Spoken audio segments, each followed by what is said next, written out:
Você já se sentiu encurralado pelo próprio Deus? Quando Deus cerca você por todos os lados. É sobre esse assunto que eu quero conversar com você no podcast desse momento. O Salmo 139 é uma das pérolas mais belas do Saltério.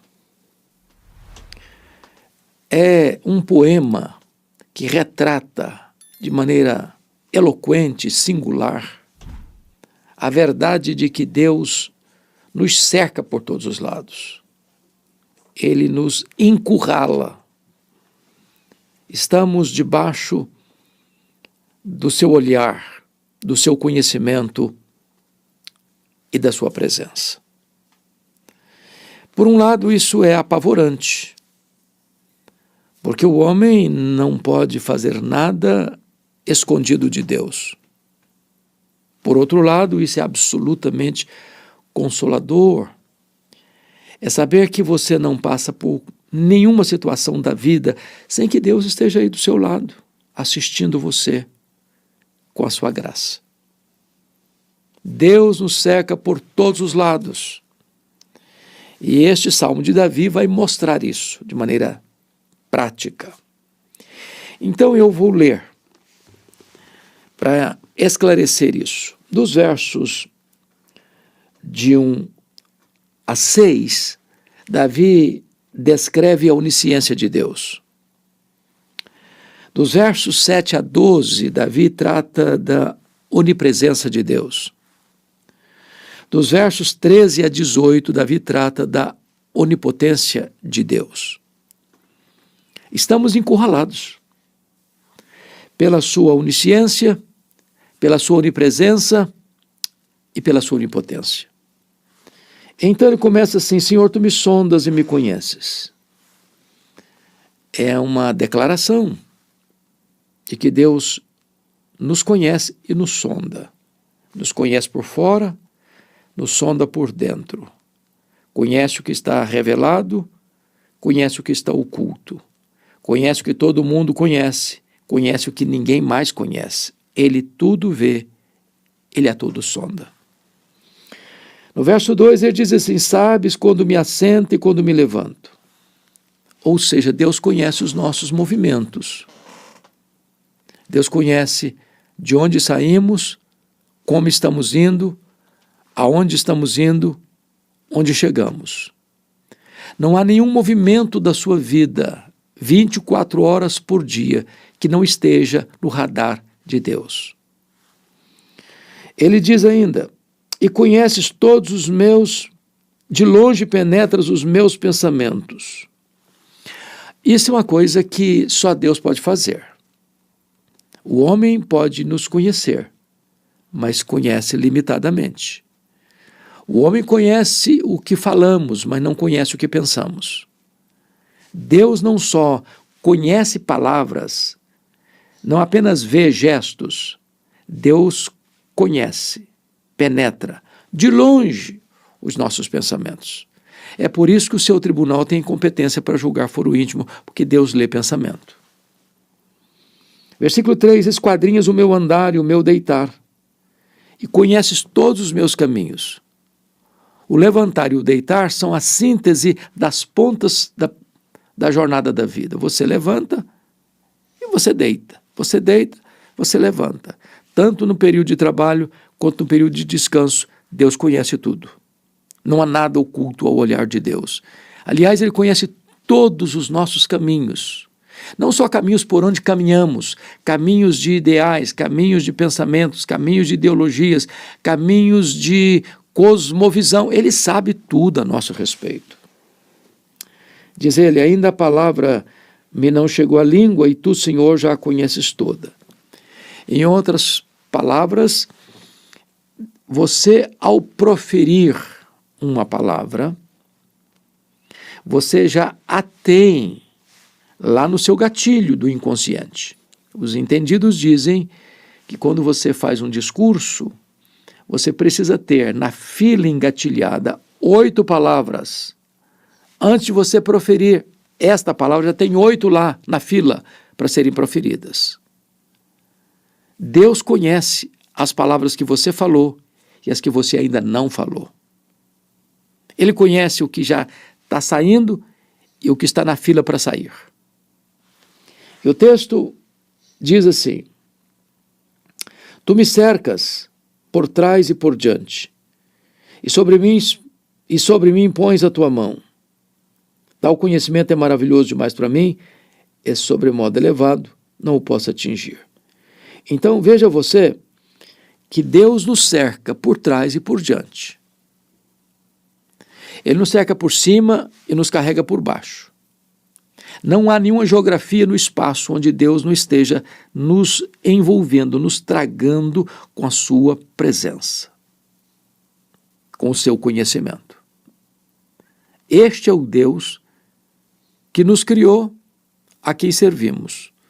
Ele é o Deus onisciente. Ele tudo vê, ele tudo conhece, ele a todo sonda.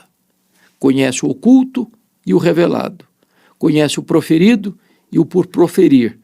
Conhece onde você vai, que horas você chega, que horas você sai, conhece todos os seus caminhos. Então, não tente esconder nada daquele que é onisciente, cujos olhos são como chamas de fogo. Essa é a primeira verdade desse Deus que nos cerca por todos os lados. Mas agora, a partir do verso 7 ao verso 12, Davi vai fazer uma transição da onisciência divina para a onipresença divina. E ele começa assim no verso 7. Para onde me ausentarei do teu espírito? Para onde eu fugirei da tua face? Se esse Deus tudo vê, tudo sabe, tudo conhece, a todo sonda, será que tem como escapar dele?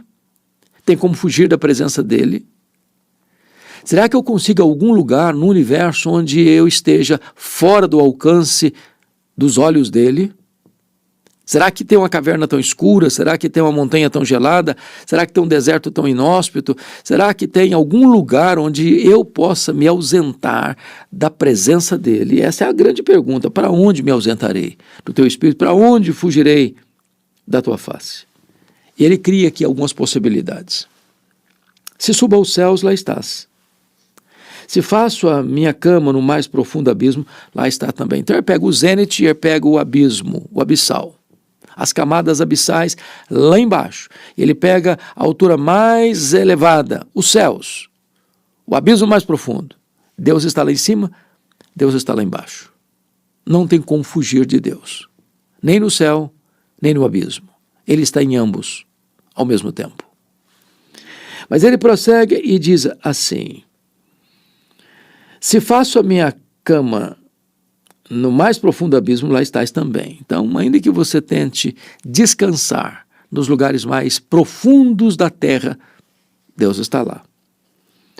Versículo 9: se tomo as asas da alvorada e me detenho nos confins dos mares, ainda lá me haverá de guiar a tua mão e a tua destra me susterá. Ou seja, imagine você tomando as asas da alvorada, e fugindo, e voando, e voando, e voando, e voando, a ponto de você chegar lá, nos confins dos mares. Naquela época, ainda não tinha explorado tanto essa questão marítima, nas viagens intercontinentais. Hoje nós sabemos disso. Pacífico, o Atlântico, o Índico, o Mediterrâneo, os mares. Não importa quão longe você tenha ido nas suas viagens marítimas, aos confins dos mares, ainda lá a mão de Deus vai estar do seu lado. Você está encurralado por todos os lados, cercado por todos os lados, pela presença de Deus e pelo conhecimento de Deus. No versículo 11 ele cria uma outra possibilidade. Se eu digo, as trevas com efeito me encobrirão, e a luz ao redor de mim se fará noite, até as próprias trevas não te serão escuras. As trevas e a luz são a mesma coisa. Então ele pensa o seguinte: olha, eu vou me enrolar na escuridão. Eu vou apagar a luz. Vou ficar num quarto escuro. Vou fechar a porta, vou fechar a janela. Eu vou tornar um ambiente tão escuro que ninguém pode ver nada e enxergar nada. E ele vai dizer o seguinte, que para Deus luz e trevas é a mesma coisa. ele enxerga no escuro, ele enxerga na curva. Não há nada que você possa fazer que esteja fora da presença e do conhecimento de Deus. Na verdade, você e eu estamos encurralados por Deus por todos os lados. Mas agora, ele vai fazer uma outra transição. Já fez a primeira, agora vai fazer a segunda. Ele transicionou da onisciência para onipresença e agora ele vai transicionar da onipresença para onipotência de Deus. No versículo de número 13, ele diz assim: pois tu formaste o meu interior, tu me teceste no seio da minha mãe. E essa ideia aqui de formação e de um tecelão que está lá tecendo é algo tão sublime. Porque na época de Davi não se tinha todo o avanço da ciência, da biologia, como se tem hoje. Hoje você e eu sabemos que o homem é um ser programado geneticamente. Dr. Marshall Nirenberg, foi prêmio Nobel de Biologia, e ele ganhou esse prêmio em virtude de ter descoberto esse fato de que o homem é um ser programado geneticamente. Que nós temos dentro do nosso corpo mais de 60 trilhões de células vivas, cada uma delas contendo 1,70 m de fita DNA, onde estão gravados e computadorizados todos os nossos dados genéticos. Quando você espicha a ficha DNA, a fita DNA do seu corpo, você tem cerca de 102 trilhões de metros de fita DNA, 102 bilhões de quilômetros de fita DNA, dá para dar diversas voltas no sistema planetário. Isso não é obra do acaso, isso não é produto de evolução. Isso é a mão de Deus, conforme Davi: tu formaste o meu interior e me teceste no seio da minha mãe.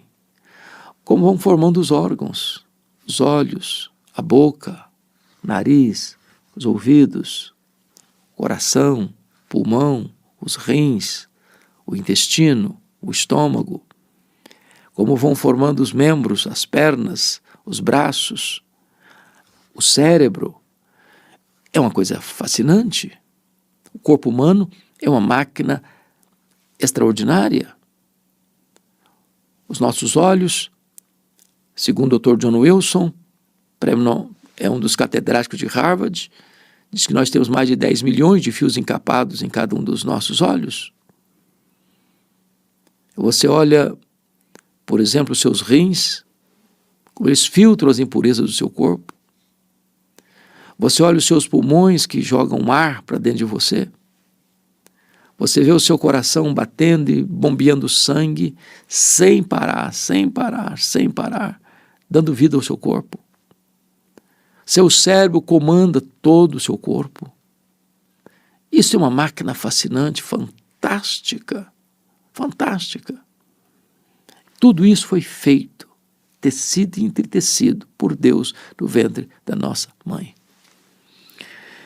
E ele então, ao dizer isso, ele tem que exclamar: graças te dou, visto que, por modo assombrosamente maravilhoso, me formaste.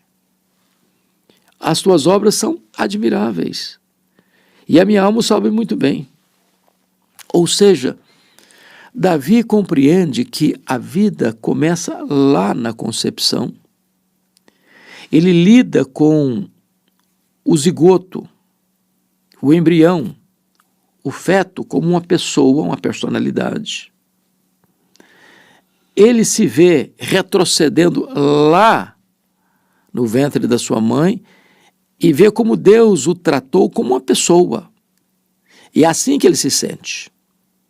É por isso que nós repudiamos a prática indiscriminada do aborto, por motivos fúteis. É por isso que o aborto é um atentado contra a vida, porque a vida começa na concepção. Deus valoriza a vida. Nós não podemos desprezar a vida. E então ele está admirando esse ser que é um ser real, não é uma verruga pestilenta, é um ser que passa a ter sentimentos, autodefesa, dor no ventre materno. E ele então prossegue no verso 15, diz: os meus ossos não te foram encobertos, quando no oculto fui formado e entretecido como nas profundezas da terra. Ele está mostrando como Deus trabalhou esses detalhes de cada membro do nosso corpo, de cada órgão do nosso corpo, cada um com a sua função, cada um com o seu papel, cada um com o seu desempenho, cada um com a sua mutualidade em relação a todos os outros membros, para que nós pudéssemos ter vida, saúde, prazer de viver. Ele diz assim: os teus olhos me viram a substância ainda informe, e no teu livro foram escritos todos os meus dias, cada um deles escrito, determinado, quando nenhum deles ainda havia. Ou seja, Deus nos viu quando nós éramos ainda uma substância informe. Estava lá começando o zigoto, às vezes uma pintinha assim, como se você pudesse encostar um grafite de um lápis no papel branco, só vem uma pintinha. Ali naquela pintinha está toda a potencialidade da vida. É como você pega uma semente de mostarda, menor das sementes das hortaliças, muito pequenininha, mas ali tem dentro daquela semente pequenininha o potencial de uma planta que cresce, resplandece. É como se você pudesse pegar a semente de um carvalho, é tão pequenininho, mas vai dar uma árvore frondosa. Ali está a vida. A vida é um milagre. É como você pega um ovo. O homem pode fazer um ovo com casca de ovo, com gema de ovo, com clara de ovo, com gosto de ovo, com tonalidade de ovo, mas o homem não pode botar a vida lá dentro. Vida é uma prerrogativa de Deus. Que extraordinário. Assim é o nosso corpo. Fascinante. Uma máquina extraordinária. Feita por Deus. E então Davi se sente assim cercado por todos os lados por esta presença bendita, gloriosa de Deus. E então ele vai agora entrar para uma aplicação desse Salmo 139, no versículo de número 17, quando ele diz assim: que preciosos para mim, ó Deus, são os teus pensamentos, e como é grande a soma deles. Precioso.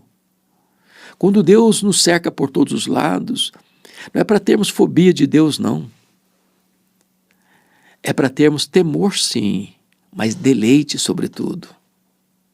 Por exemplo, um filho não deve ter medo do pai no sentido de a presença do pai gerar pânico nele. Um filho tem sim respeito pelo seu pai, mas tem deleite e prazer em estar na presença dele. O filho corre para os braços do pai. O filho tem alegria em estar no colo do pai. E esse conhecimento de Deus não é para gerar em nós pânico, é para gerar em nós segurança. É por isso que ele nos cerca por todos os lados. E ele, falando dos pensamentos de Deus, tenta quantificar isso quando ele diz assim: se os contasse, excede os grãos de areia. Contaria, sem jamais chegar ao fim. Os grãos de areia da praia, do deserto, das terras, mundo afora, são incontáveis para o homem. Contaria. Nunca vai chegar ao fim. Porém, para Deus, os grãos de areia são contáveis. As estrelas do firmamento são incontáveis para o homem. Mas para Deus, elas são contáveis. O Senhor colocou o nome em cada uma delas, e quando as chama pelo nome, nem uma só delas vem a faltar. Então, ele agora vai tratar da aplicação mais abrangente, dizendo assim no verso 19: tomara, ó Deus, desses cabo do perverso, apartai-vos de mim, homens de sangue, eles se rebelam insidiosamente contra ti, e como teus inimigos falam malícia. Não aborreço eu, Senhor, os que te aborrecem, e não abomino eu os que contra ti se levantam, aborreço-os com ódio consumado. Para mim são inimigos de fato. O que é que Davi está dizendo? O que Davi está dizendo é que você e eu não podemos ser um ser sem consistência moral. Nós não podemos ter a mesma atitude e reação ao perverso e ao piedoso, ao errado e ao certo, às trevas e à luz, à corrupção e à integridade. Uma pessoa que não reage, não resiste, não combate, não enfrenta o mal, a perversidade, a malignidade, a injustiça, a violência, a roubalheira, a criminalidade, sem pulso. Ele é uma pessoa moralmente desqualificada. Precisamos ter dentro de nós esse senso de aprovar o que é certo e reprovar o que é errado, de amar o que é certo e de aborrecer o que é errado. Nós vivemos numa sociedade de inversão de valores, que aplaude o errado e critica o certo, que chama luz de trevas e trevas de luz. Não, Davi não é esse homem. Ele realmente abomina o que entristece o coração de Deus, o que afronta Deus. Não tem na pauta dele, na agenda dele, nenhuma acolhida, nenhuma aceitação. Mas notem como ele encerra esse salmo. Ele poderia olhar de tamanco alto as outras pessoas, o perverso, e condenar a prática delas. É preciso fazer isso, condenar a prática errada do outro, sim. Nós não podemos aceitar o mal, venha de onde vier. Mas ele termina esse salmo voltando para ele, examinando a ele mesmo. Olha como é que ele termina: sonda-me, ó Deus, e conhece o meu coração. Prova-me e conhece os meus pensamentos. Vê se há em mim algum caminho mau e guia-me pelo caminho eterno. A trombeta precisa embocar para dentro de nós mesmos. O juízo começa pela casa de Deus. E na casa de Deus o juízo começa por nós. Então esse homem não está aqui de tamanco alto, batendo nos outros apenas, vendo erro nos outros apenas. Este homem está agora encerrando este salmo, olhando para dentro do coração, para dentro da sua própria vida. Diz: meu Deus, sonda-me, conhece, Senhor, o meu coração. Sonda-me, prova-me, conhece os meus pensamentos. Ele está querendo que Deus faça uma investigação de peneira fina dentro dele, o coração e a mente, a cabeça e o coração, a razão e a emoção. E ele tem coragem de confessar: vê se há em mim algum caminho mau, que eu nem estou vendo, que eu nem estou percebendo, mas está aí. Então, Deus, vê se há em mim algum caminho mau. Não apenas para eu ficar com remorso ou com culpa, não. Vê, Senhor, se há algum caminho mau em mim e guia-me pelo caminho eterno. Ele quer fazer uma correção de rota. Ele quer andar na verdade, ele quer andar na luz, ele quer andar na piedade, ele quer andar segundo o coração de Deus, para agradar a Deus, uma vez que Deus o cerca por todos os lados, uma vez que ele está encurralado por Deus, ele quer viver de modo digno de Deus. É assim que nós devemos andar. Se essa mensagem abençoou o seu coração, quem sabe você possa partilhá-la com outras pessoas.